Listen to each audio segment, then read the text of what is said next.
Bismillahirrahmanirrahim. Assalamualaikum warahmatullahi wabarakatuh.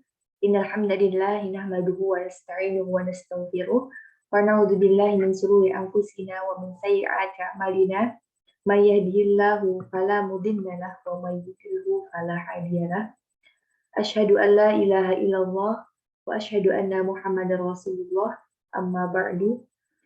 Baik, perkenalkan nama saya Heni Saidah, saya dari program studi Ilmu Al-Quran dan Tafsir, Fakultas Usuluddin dan Pemikiran Islam UIN Sunan Kalijaga, Yogyakarta. Nah, pada kesempatan kali ini saya ingin share kepada teman-teman tentang pengertian dan cakupan dari kajian ilmu hadis. Jadi kita pada kesempatan kali ini ingin berbagi tentang esensi dari hadis itu apa, kemudian ketika kita ingin mempelajari ilmu hadis itu apa aja yang harus dipelajari. Dan juga pada kesempatan kali ini juga nanti di akhir saya ingin memberikan map-nya ketika teman-teman yang ingin mempelajari ilmu hadis. Nah, ketika kita melihat bahwa dari hadis riwayat Imam Malik nomor 1395 bahwasanya Rasulullah Shallallahu Alaihi Wasallam bersabda, telah aku tinggalkan untuk kalian dua perkara yang kalian tidak akan tersesat selama kalian berpegang teguh dengan keduanya. Nah, apa sih keduanya ini sehingga tidak akan membuat kita tersesat seperti itu? Yang pertama itu adalah kitabullah, kitabnya Allah, Al-Quran. Kemudian yang kedua adalah sunnahnya, artinya sunnah dari Rasulullah Shallallahu Alaihi Wasallam seperti itu. Nah, dari ketika kita berpegang kepada dua ini, insya Allah kita tidak akan tersesat seperti itu. Nah, sehingga dengan adanya hadis ini, dengan adanya hal ini menjadi sebuah, kita menyadari bahwa ini menjadi pedoman dan menjadi acuan, tuntunan dan lain sebagainya, sehingga perlu sekali kita mempelajari dari dua ini seperti itu. Nah, hal yang pertama kita harus mengetahui tentang pengertian dari hadis itu apa. Apa sih yang dimaksud dengan hadis? Kemudian hadis itu membahas tentang apa aja, pendapat-pendapat ulama gitu ya tentang hadis itu seperti apa. Baik, ketika kita melihat dari segi bahasanya, bahwasanya kita mengetahui hadis itu memiliki makna yang sama dengan kata jadid atau baru. Bisa diartikan juga dengan kata qorib atau dekat. Bisa juga diartikan dengan kata khobar atau berita atau kabar. Ini ditinjau dari segi bahasa dari hadis itu. Nah, kemudian ditinjau dari segi istilah, ternyata para ulama itu berbeda gitu, untuk memahami hadis itu apa, pengertian dari hadis itu apa. Nah, perbedaan ini ditonjolkan oleh ulama hadis dan ulama usul hadis. Menurut dari ulama hadis bahwasanya hadis itu adalah segala ucapan, perbuatan dan keadaan Nabi Shallallahu Alaihi Wasallam. Jadi apapun itu, apapun yang diucapkan Nabi Muhammad Shallallahu Alaihi Wasallam, apapun yang diperbuat, apapun keadaan Nabi Shallallahu Alaihi Wasallam pada saat itu sudah bisa dinamakan dengan hadis. Itu menurut dari ulama hadis. Nah, sehingga pengertian ini mencakup segala hal tentang Nabi Muhammad SAW, dari sejarah, tempat, dan segala keadaan yang tercakup di dalamnya, baik sebelum maupun setelah diangkat sebagai rasul. Nah, jadi sebelum diangkat pun itu segala ucapan, perbuatan, dan keadaan Nabi Muhammad SAW itu bisa dikatakan sebagai hadis. Gitu. Nah, namun berbeda pendapat tentang ulama usul hadis, bahwasanya hadis itu segala ucapan, perbuatan, dan takrir Nabi yang berkaitan dengan masalah hukum syariat gitu ya. Jadi tidak semuanya, tapi hal yang berkaitan dengan yang itu nanti bisa dimaknai sebagai hukum ya, sebagai hukum syariat itu baru dinamakan dengan hadis. Nah, sehingga dari pengertian ulama usul ini bahwasanya nantinya pengertian ini memilah mana yang menjadi ketentuan agama, yang harus dijadikan pedoman dan mana yang sebatas kebiasaan Muhammad sebagai manusia biasa. Nah, karena ini pengertiannya adalah hal-hal yang berkaitan dengan hukum syariat saja gitu ya, sehingga nanti ada pembagian dan nanti bakal diklasifikasikan, oh ini ternyata masuk ke dalam hukum syariat gitu ya, ini masuk ke dalam pedoman ketentuan dalam agama. Eh, ini kemudian ini hanya sebatas eh, misalkan bahwa Rasulullah itu hanya seperti manusia pada umumnya. Ini hanya kebiasaan perilaku sehari-hari, kegiatan sehari-hari. Kemudian ketika kita mengetahui tentang pengertian tadi ternyata ada perbedaan, kemudian kita akan membahas tentang muradif dari kata hadis. Sinonim atau persamaan kata dari kata hadis ada nggak sih? Baik, muradif dari kata hadis itu ada 3. Yang pertama itu sunnah, yang kedua itu khabar, yang ketiga itu adalah asar. Nah, apa aja pengertian dari 3 ini? Nah, yang pertama itu adalah sunnah. Secara bahasa, sunnah adalah sesuatu yang sudah mentradisi, baik terpuji maupun tercela. Artinya di sini ada kata mentradisi yang artinya dilakukan secara berulang gitu ya. Suatu tabiat gitu, bisa juga kebiasaan. Tidak hanya dilakukan sekali. Itu baru dinamakan dengan sunnah.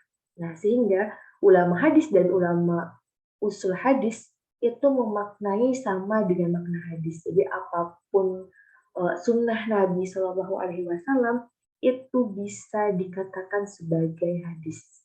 Seperti itu. Namun berbeda ketika kita melihat pendapat dari para ulama fuqaha tentang sunnah itu adalah segala sesuatu yang diterima dari Nabi Shallallahu Alaihi Wasallam dengan tidak difardukan atau diwajibkan. Kan kita biasanya tahu ya tentang oh ini hukumnya wajib, ini hukumnya sunnah, ini hukumnya haram. Nah menurut ulama fuqaha sunnah itu adalah hal yang itu tentang berbicara tentang hukum syariat yang ketika kita mengerjakan kita mendapat pahala dan ketika kita meninggalkan kita mendapat tidak mendapatkan dosa seperti itu. Tapi tidak ada kefarduan, tidak ada kewajiban dari itu menurut ilmu para ulama fuqaha. Nah, kemudian perbedaan hadis dengan sunnah adalah hadis itu memberikan peristiwa yang terkait dengan Nabi walaupun hanya sekali. Jadi Nabi melakukan sekali perbuatannya, sekali ucapannya dalam seumur hidupnya itu sudah bisa dinamakan dengan hadis. Menurut ulama hadis. Nah, kemudian berbeda dengan sunnah. Sunnah itu lebih menitik beratkan kepada amaliyah. Artinya sesuatu yang berulang-ulang yang tidak dilakukan hanya sekali. Ada amaliyah yang mutawatir walaupun diberitakan dengan lafaz yang tidak mutawatir. Nah, kemudian yang kedua itu adalah khabar. Khabar itu ditinjau dari bahasa adalah warta, bisa juga kabar, bisa berita yang disampaikan kepada seseorang, yang disampaikan dari seseorang kepada seseorang. Artinya ada prosesnya di sini. Mengabarkan, memberitakan. Nah, secara istilah, khabar adalah berita-berita yang disandarkan kepada Nabi Shallallahu Alaihi Wasallam kepada sahabat atau tabiin. Dan ternyata di khabar ini tidak hanya disandarkan kepada Nabi Muhammad Shallallahu Alaihi Wasallam, berbeda dengan sunnah Nabi. Melainkan khabar ini adalah disandarkannya kepada khususnya pada Nabi Muhammad Shallallahu Alaihi Wasallam juga kepada sahabat dan juga kepada tabiin. Nah, sehingga dari kabar ini nanti melahirkan istilah-istilah baru dalam hadis. Seperti hadis marfu. Hadis marfu ini ada hadis yang disandarkan kepada Nabi Muhammad SAW. Nah, kemudian ada juga hadis mauquf yang disandarkan kepada sahabat. Kemudian ada juga hadis maqtu yang disandarkan kepada tabi'in. Nah, dari ketika kita mengetahui tentang istilah-istilah dalam ilmu hadis ini bahwa kita tuh tahu, misalkan ini udah dikategorikan sebagai hadis mauquf. Jadi kita tahu, oh berarti hadis ini disandarkannya tidak kepada Rasulullah, tapi disandarkannya kepada para sahabat seperti itu. Nah, kemudian sinonim yang ketiga itu adalah asar. Asar ini secara bahasa adalah bekas jejak atau sisa dari sesuatu. Nah, secara istilah menurut jumhur ulama memaknai sama dengan kata khabar dan hadis. Fuqaha membatasinya pada sahabat, tabi'in, ulama salaf dan lainnya. Jadi asar ini dia itu lebih luas seperti itu. Nah, kita juga harus mengetahui tentang hadis qudsi. Hadis qudsi itu sama nggak dengan hadis mauquf, marfu, dan lain sebagainya. Apa aja pengertian dari hadis qudsi? Hadis qudsi itu disebut juga dengan hadis ilahi atau hadis robbani. Bukan merek kerudung robbani. Melainkan hadis ilahiyah. Hadis qudsi adalah kitab atau titah Allah yang disampaikan kepada Nabi melalui mimpi atau ilham. Kemudian Nabi menyampaikannya dengan susunan kalimat beliau sendiri dan menyandarkannya kepada Allah. Jadi perkataan Nabi itu maksudnya Nabi menerjemahkan sesuai dengan perkataannya, tapi secara substansi isinya itu berasalkan dari Allah Subhanahu wa Ta'ala.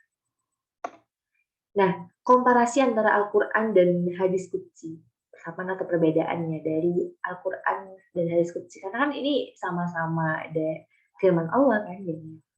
Nah, Al-Quran itu komparasinya adalah Al-Quran itu adalah lafaz dan maknanya itu dari Allah. Jadi substansi kemudian redaksi itu dari Allah Subhanahu wa Ta'ala. Berbeda dengan hadis qudsi. Hadis qudsi itu lafaznya dari Rasulullah, kemudian maknanya itu dari Allah seperti itu. Nah, kemudian yang kedua itu adalah lafaz Al-Quran itu tidak semua ahli balaghah dapat membuat sepertinya dan diturunkan dengan perantara malaikat Jibril. Jadi tidak ada ahli balaghah gitu ya, tidak ada orang yang bisa membuat sama seperti lafaz di Al-Quran gitu. Dan lafaz di Al-Quran, redaksi firman Allah ini langsung diturunkan dengan perantara dari malaikat Jibril. Nah, berbeda dengan hadis qudsi. Hadis qudsi itu lafadznya dapat dibuat seluruh ahli balaghah, tidak mu'jiz serta diturunkan tidak melalui malaikat Jibril.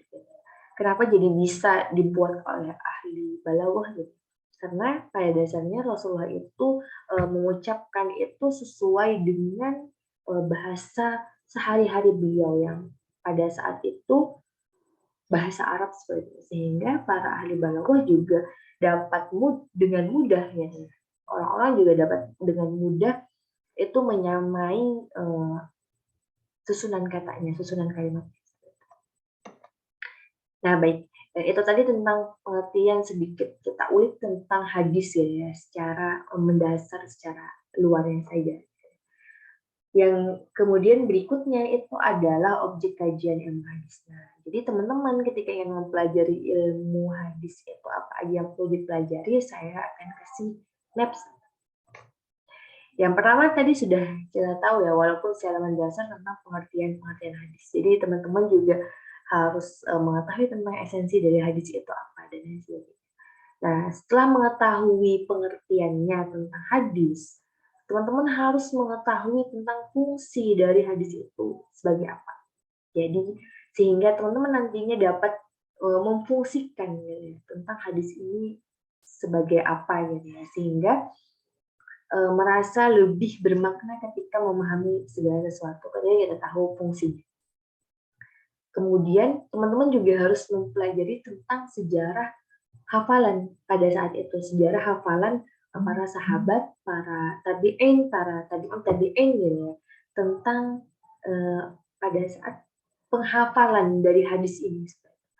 Tidak hanya dari sejarah hafalannya saja, teman-teman juga harus mengetahui tentang sejarah kepenulisan hadis ini gitu ya. Tentang misalkan pada saat kapan hadis mulai dikumpulkan, hadis mulai dituliskan dan lain sebagainya. Nah, karena banyaknya umat Islam atau dan lain sebagainya itu tahu tentang hadis, sehingga tidak bisa dipungkiri ada orang-orang yang emang tidak jujur dalam mengatakan ini hadis dan lain sebagainya. Sehingga perlu adanya penelitian hadis itu, gitu ya. Perlu hadis itu diteliti gitu ya, dari setiap rawi-rawinya itu perlu diteliti gitu ya, agar menjaga kemurnian dari hadis itu. Karena kita tahu bahwa hadis ini merupakan sumber ajaran umat Islam seperti itu. Nah, ketika hadis itu diteliti dan lain sebagainya, kemudian muncullah kualitas-kualitas di dalam hadis ini. Makanya nanti kita tahu bahwa oh ternyata hadis ini sahih, oh ternyata hadis ini dhaif, oh ternyata hadis ini eh, palsu gitu ya, dan lain sebagainya. Sehingga kita bakal bisa mengklasifikasikan gitu ya, tentang hadis ini. Karena untuk dijadikan sebagai pedoman hukum ajaran umat Islam. Nah, di lain dengan kita mempelajari kualitas hadis, kita juga harus mempelajari tentang hadis-hadis palsu. Siapa tahu ada di sekitar kita itu orang-orang yang memakai hadis palsu gitu ya. Dia mengatakan ini hadis, ternyata hanya sebatas kata-kata mutiara atau hanya sebatas kata-kata ulama membijaksanai dalam sesuatu gitu. Tidak murni itu hadisnya. Jadi teman-teman juga harus mengetahui tentang hadis-hadis palsu seperti itu. Nah, karena banyaknya beredar hadis palsu, banyaknya beredar hadis yang emang itu dibuat-buat oleh kaum yang tidak mungkin karena berbagai alasan, sehingga ada beberapa kelompok dan beberapa golongan yang dia itu sudah tidak setuju lagi dengan hadis dijadikan sebagai sumber hukum ajaran Islam seperti itu. Makanya kelompok-kelompok ini biasanya dinamakan dengan ingkar sunnah ya. Dia tidak menjadikan hadis itu sebagai salah satu sumber ajaran hukum Islam seperti itu. Nah, ini tadi teman-teman yang bisa aku share ke teman, mudah-mudahan bermanfaat ya, dan mudah-mudahan ini juga menjadi gambaran teman-teman untuk bisa mendalami ilmu hadis ini, karena pada dasarnya uh, agar kita tidak tersesat dan sebagainya, kita harus berpegang teguh pada Al-Quran dan hadis. Sehingga kita tidak cukup hanya mempelajari Al-Quran, kita juga harus mempelajari ilmu hadis.